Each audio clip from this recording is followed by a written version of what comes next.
saya masuk Islam karena saya tertarik gitu dengan manfaat gerakan sholat dari sisi medis. Karena latar belakang saya tadi dokter gigi ya. Dulu awalnya saya itu tertarik dengan Islam tuh waktu masa pandemi. Jadi waktu kita mulai digerakkan pakai masker gitu, rajin cuci tangan gitu ya, terus nggak boleh berjabat tangan. Nah itu awal mulanya saya tertarik dengan Islam. Di situ saya cari-cari tahu apa sih manfaat wudhu, manfaatan gerakan sholat, tapi secara medis, bukan fadilahnya, keutamaannya itu bukan gitu. Nah dari situ, masya Allah, ini antara lain yang saya temukan gitu ya, salah satu terpesona dengan Islam itu ya ini, karena Islam tuh nggak terlepas dari ilmu pengetahuan gitu ya, sejalan gitu dengan ilmu pengetahuan. Anak-anak juga pintu masuknya mereka dapat hidayah justru tertarik karena oh Islam bisa inline, sejalan sama ilmu pengetahuan gitu. Terus berbangga sebagai umat muslim karena bapak kedokteran modern ya, Ibnu Sina itu Islam. Kemudian juga bapak ilmu bedah ya, ilmu bedah itu dunia itu juga Islam ya. Nah Al-Zarawi ya, kalau terkenalnya Al-Zarawi. Nah ya ini untuk mematahkan sebenarnya kalau Islam kesannya kayak kolot, ketinggalan zaman gitu-gitu ya, padahal sebenarnya banyak hal yang justru dipelopori, diawali itu oleh justru Islam gitu. Nah, menunaikan sholat gitu ya, ada sekitar 7 postur ya, atau 7 gerakan gitu, 7-9 gerakan waktu kita melakukan 1 rakaat sholat. Nah kalau di total usia sampai rata-rata 50 tahun aja itu ada 1.700.000 ya gerakan gitu ya seumur hidup kita. Nah, dulu saya kepo banget gitu ya. Kepo tuh apa? Pengen tahu banget gitu ya. Kenapa sih subuh itu jam segitu, zuhur jam segitu, asar jam segitu, maghrib jam segitu gitu. Dan ternyata masya Allah itu semua nanti ada bukunya juga itu yang saya baca, kenapa di jam segitu gitu. Nah kalau dihubungkan dengan sains nih itu nyambung karena di alam itu ada spektrum warna. Nah itu terkait sama organ tubuh kita. Maghrib kan kita rata-rata minggir ya, bapak-bapak pulang dari kantor belum sampai rumah minggir ke masjid gitu kan, sholat maghrib dulu gitu ya. Kalau maghrib anak-anak disuruh masuk udah maghrib gitu ya. Nah banyak juga dibilang kalau maghrib kalau nggak minggir nanti banyak kecelakaan atau apa ya. Sebenarnya itu bukan apa mistis gitu ya, bukan kayak gitu, tapi justru itu sebenarnya kalau dikaitkan dengan sains ada. Jadi di saat itu terjadi kayak ini tumpang tindih frekuensi ya di alam itu, makanya bisa mengganggu penglihatan kita. Nah jadinya makanya kenapa akhirnya pas maghrib gitu ya, kalau kita nggak minggir, nggak sholat, lanjutin perjalanan bisa terjadi kecelakaan atau resikonya jadi lebih tinggi. Itu dari situ sebabnya gitu. Nah, kenapa bapak-bapak disuruh sholat subuhnya berjamaah ya di masjid gitu kan? Itu karena itu kadar ozon paling tinggi itu lagi subuh itu Pak, lagi jalan dari rumah ke masjid gitu. Kalau sekarang baru hits ya gitu, terapi ozon udah dari lama sebenarnya ya.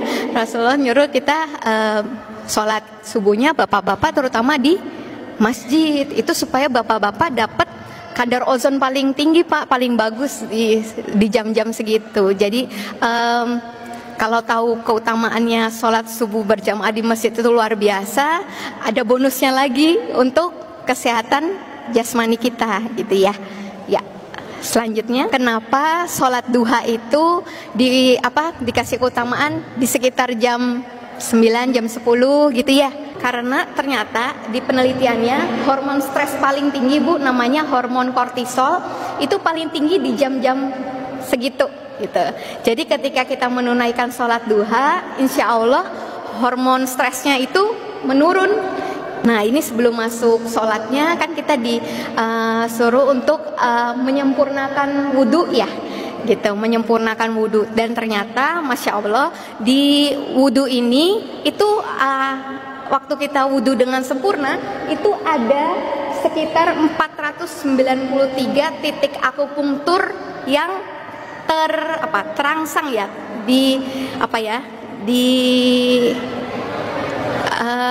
waktu kita pegang, kita gosok-gosok itu terpengaruh gitu.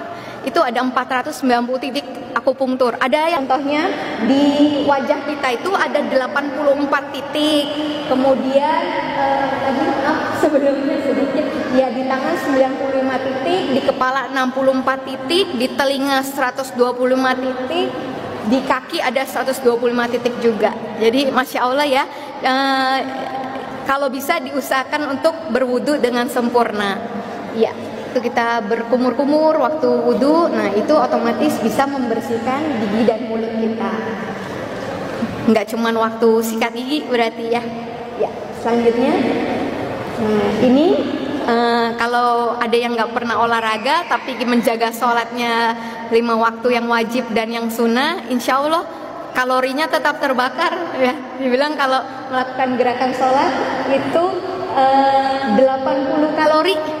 Nah, ini ada penelitiannya waktu itu dibandingkan antara bapak-bapak yang nggak pernah sholat sama yang sholat dan sama-sama nggak melakukan olahraga, tapi ada kalori yang terbakarnya sebanyak 80 kalori ya. Ini waktu lagi sholat itu banyak ya sendi-sendi kita yang ikut bergerak ya. Nah, ini juga kalau dilihat ada hubungannya juga. Kita gerakan sholat di sini dan waktu kita tawaf ya di Ka'bah, keliling Ka'bah itu sama, semuanya itu 360 derajat. Kalau dihitung setiap sudut gerakannya itu totalnya juga tetap 360 derajat. Ya. Ini kenapa kita kalau arah pandangan mata kalau lagi sholat ya harus ke tempat sujud, betul? Ya, harus pandangan tempat sujud, fokus ya ke tempat sujud, nggak lihat kiri kanan. Itu ternyata ngaruh juga Bapak Ibu untuk kontraksi otot mata. Termasuk waktu kita, jadi waktu ruku kan agak dekat ya dengan tempat sujud, kemudian waktu sujud malah nempel banget ya. Nah, itu kita dianjurkan untuk buka mata ya, nggak merem kan. Nah, kenapa nggak tutup mata? Karena tadi buat latihan kontraksi otot mata. Jadi dari agak jauh waktu berdiri, terus ruku lebih dekat, kemudian sujud dekat banget gitu ya sama tempat sujud. Nah itu ya. Jadi banyak hadis juga ya kalau kita sakit, Rasulullah pernah ada sahabat sakit disuruh Rasulullah untuk sholatlah gitu ya. Jadi sholat itu bisa juga sebagai obat gitu ya. Waktu kita sakit bukan justru excuse untuk nggak usah sholat deh, Allah tahu deh kalau kita lagi sakit, justru kita sholat. Bahkan kalaupun nggak bisa digerakkan, kedip mata pun bisa ya, karena Islam itu memudahkan gitu. Nah, ini mulai masuk dari setiap gerakan sholatnya gitu ya. Saya nggak masuk ke fikih sholatnya ya, karena nggak ada nggak kompeten gitu ya di fikih sholat ini. Jadi mungkin sedikit sharingnya justru di manfaat secara medisnya. Ya, lanjut.